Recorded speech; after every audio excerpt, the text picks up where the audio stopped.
how much money should you spend to buy a good watch? I get this question sometimes from people who are just getting into the watches or people who want to be one and done. Buy one watch and that's it. Watches are a bit weird, right? You can spend $100 on a watch and get good value for money. You could also spend $10,000 on a watch and still get good value for money. It all depends on what you're comparing it to. So we're not going to talk about luxury watches. We're also not going to talk about these cheapo watches that are just packing specs. What we're going to talk about is something that's solid, something that's reliable, something that you're going to buy and not regret and not feel like you're missing out. Usually the more money you spend on something, the better quality item you get, the item with more features. For example, if you're looking to buy a guitar, if you buy a $100 guitar, it's going to be quite different to a $1,000 guitar. I think guitars is a pretty good analogy for watches because cheap guitar and an expensive guitar get the same task done. They both are musical instruments. They both produce music. However, generally speaking, there is a pretty big difference between a guitar you buy for $100 and a guitar you buy for $1,000. It sounds better, usually looks better, it feels better, it's made out of better quality materials. Even though physically-ish it looks similar, it is a completely different beast, so to speak. But now we also get into the territory of $10,000 guitars existing. So why would someone spend $10,000 on a guitar if they can spend $1,000 on a guitar and get similar instrument and get most of the features? Well, usually you would get a $10,000 or a $5,000 guitar because it would solve some sort of issue that you can solve with a $1,000 guitar. Maybe it has a specific sound that you're looking for. Maybe it has a specific name in the industry that you're looking for. Maybe it has a specific look, something a little bit more.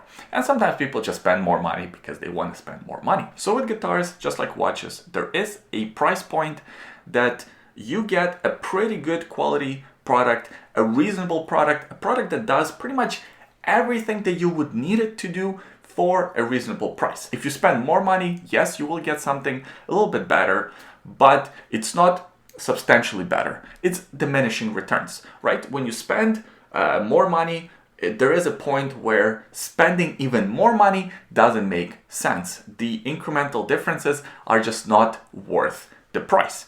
So let's figure out what is that price point for watches. Now this is a bit of a tricky question to answer for watches because watches essentially all perform the same task.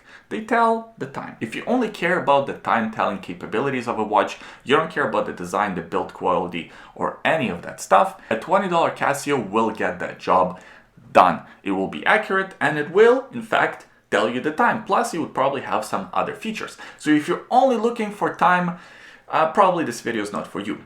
Chances are you're looking for something a little bit more than that. You're looking for a better build quality, you're looking for some specs, and you're looking for something that feels and looks unique, it looks nice, something that's sort of in between. It's not luxury, it's not necessarily cheap.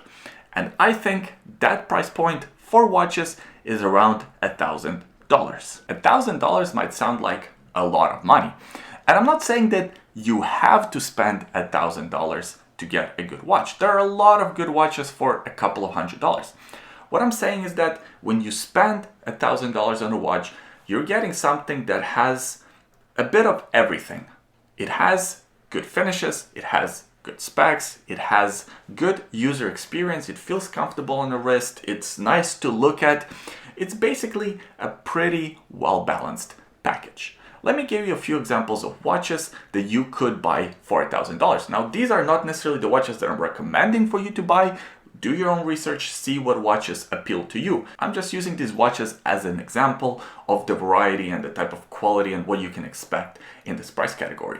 The first watch is Seiko. It's a Japanese watch from a Seiko well-established company. It offers a lot of value for your money and it's a nice watch to look at. Tissot Gentleman Powermatic 80 is another fantastic quality watch. It has a very attractive design.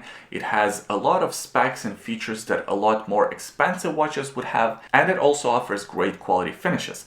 Mido Ocean Star 200 is a diver watch, so it's made for a specific purpose. It has a lot of water resistance 200 meters of water resistance, so you can take it swimming, you can take it diving. It has a sapphire crystal. It has all the things that a lot more expensive watches would have. Young Hands Max Build Chronoscope. Now this is a chronograph watch. It's sort of like a stopwatch where you can time things. It has a very nice automatic chronograph movement. It is also a German watch, which is kind of cool and unique.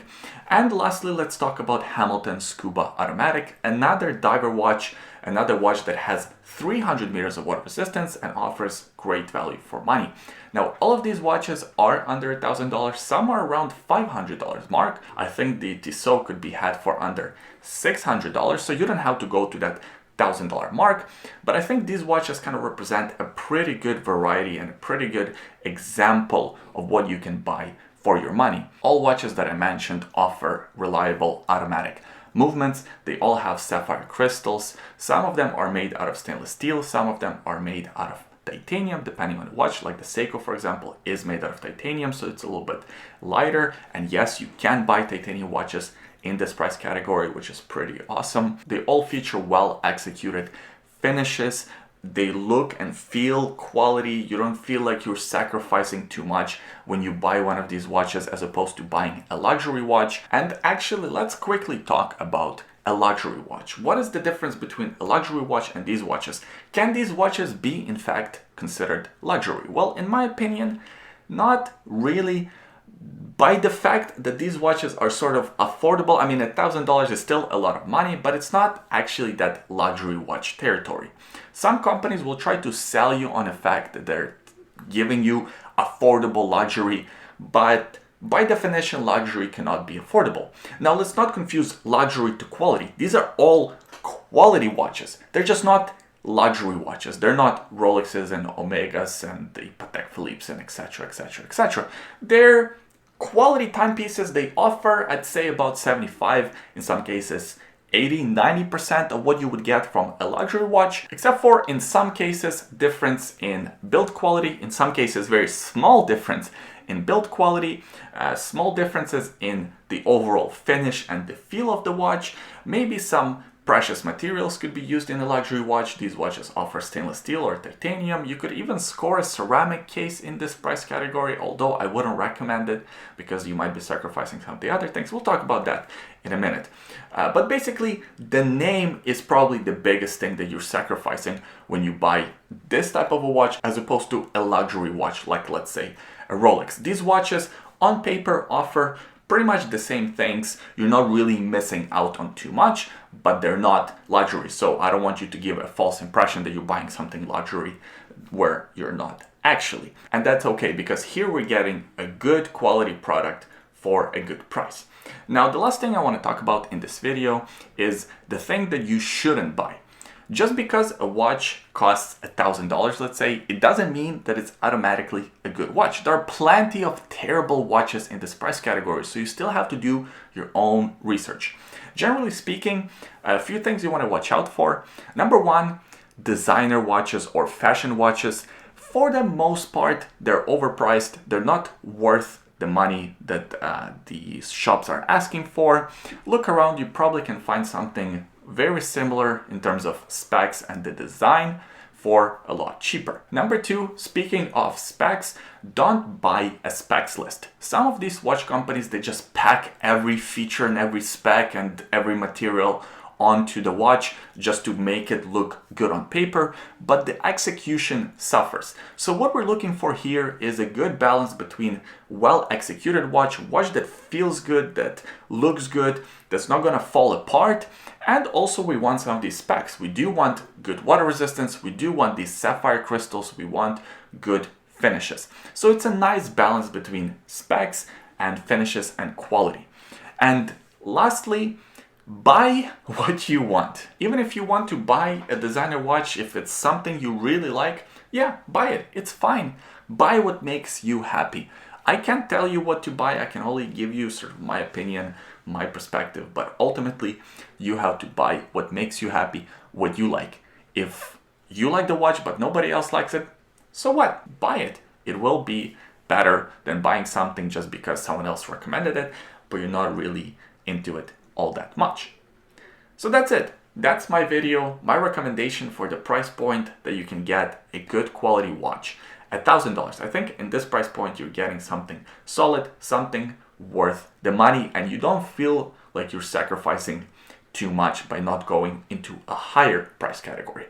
But that's just my opinion. Leave a comment in a comment section below. Let me know what you think about this topic and what is your suggestion for the price category for getting a good quality watch. I always enjoy reading your comments. Also, leave some suggestions of potentially good watches under $1,000. Maybe somebody else watching this video in the future will find your comment useful. Give this video a thumbs up if you liked it, subscribe to the YouTube channel, and we'll see you next time.